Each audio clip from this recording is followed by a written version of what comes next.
St MacKessogs Church in the famous village of Luss in the county of Dunbartonshire is our picture postcard today.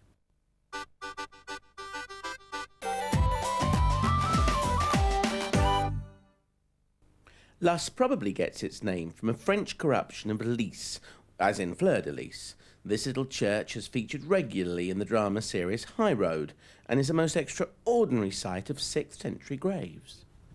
Now, we should really call this a kirk, shouldn't we? A kirk, that's right. That's right.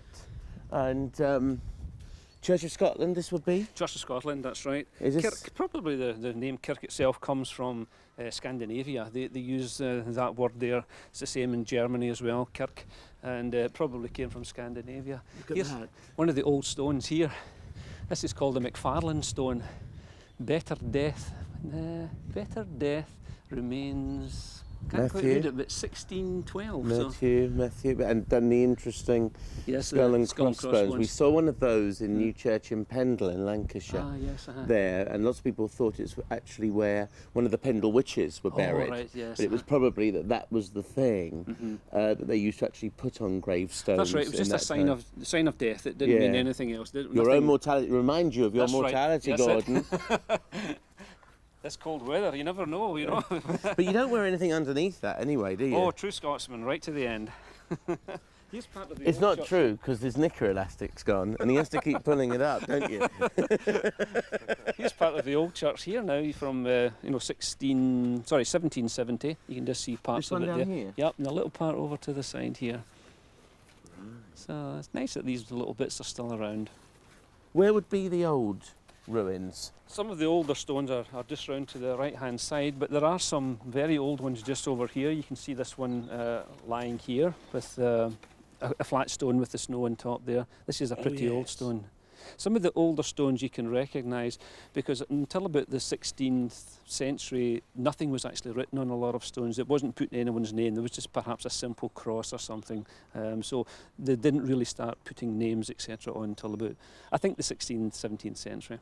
So as the ruins go back that far, 6th century, obviously there were people living in Luss all of that time. Yes, there's been people here. It's been a holy site for a long, long time. The clan MacFarlane used it, in fact. The Coons and the MacFarlane are the two main clans of this area, so the MacFarlanes had this as a holy site, but they eventually built a church slightly further north at Tarbert.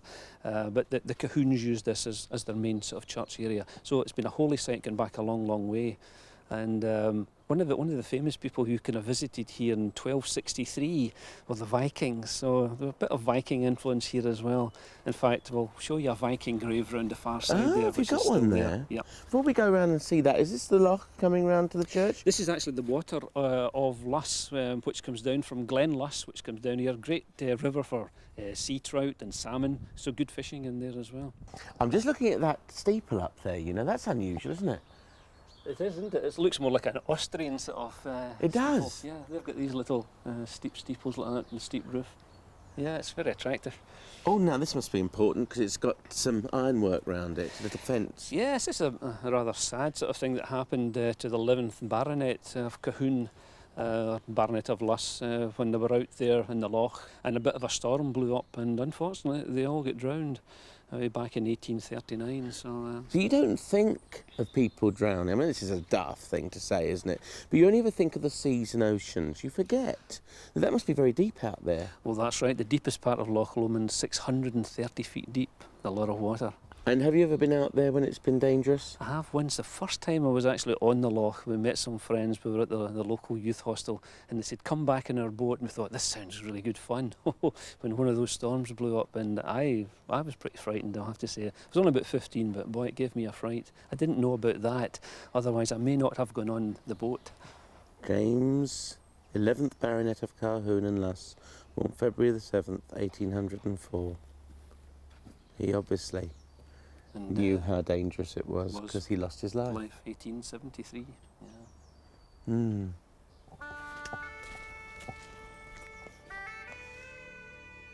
Many people must have visited this church over the years and centuries. And when you think marriages, deaths, all of those kind of things, how important a church is to village life. That's right. the hub of the village, I suppose. You know, people would be involved in it. But the people even come from afar, of course, to get married here as well. And this is the place that Noel Edmonds got married. Oh, do you reckon Mr. Blubby was the chief Best bridesmaid? man or something? Best man, best man. That would be it. Yeah. Oh, now that must be it. This is it. This is the special one. This is the Viking stone. Reckoned to have been from 1263 when the Vikings they sailed up Loch Long. They came over at Tarbot, just a little further north from here, dragged their ships into Loch Lomond, and then sailed down, raping and pillaging and doing all the things they do. And we must have got one because here's the Viking grave. But what's interesting is they wouldn't have been Christians, would they? Do you know? I wouldn't know. Well, 100%. I'm just wondering. Whether, you know, they were still pagans then, yes. and whether this was actually put in. That's an interesting point. Yes. We will ask the viewer to let us know that. Yes. Were the Vikings, when they came to Luss at that time, Christians? Or was this just some kind of burial mound under their own faith or religion, and the church just happened to be built around it, maybe to make them Christians. Even after death? But interesting, you see the shape on the stone. This is a Viking longhouse, and you see the shingled roof, the wooden shingled roof. Yep. And like little pillars. Yes. So it's an interesting stone. It is. Just like this older stone to the right. There's no markings on it. This at one all. here? It's possibly Celtic, you know, possibly old Celtic stone. And nothing on it at all. No names, no cross, no nothing.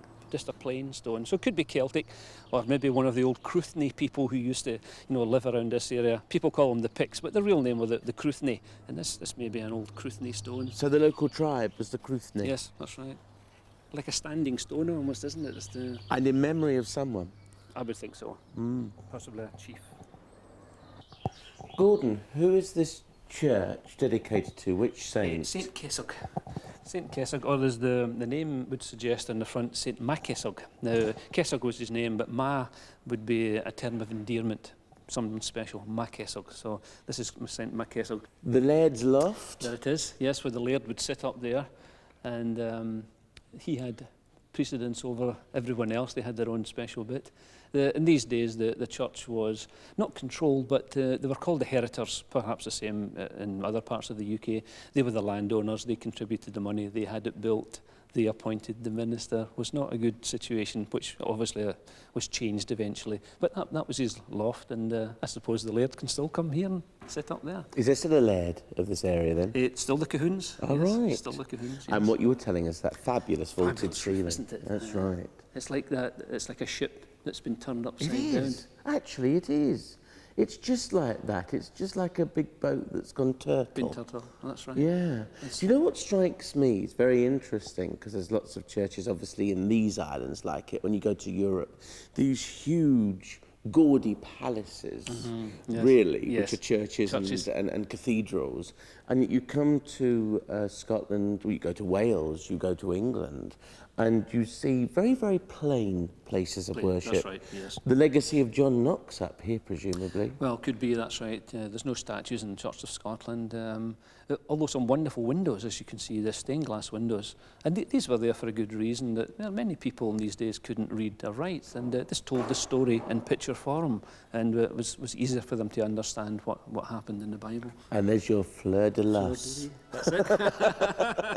That's what you said, so that's That's it, isn't it? yes. That must be there because of what you said.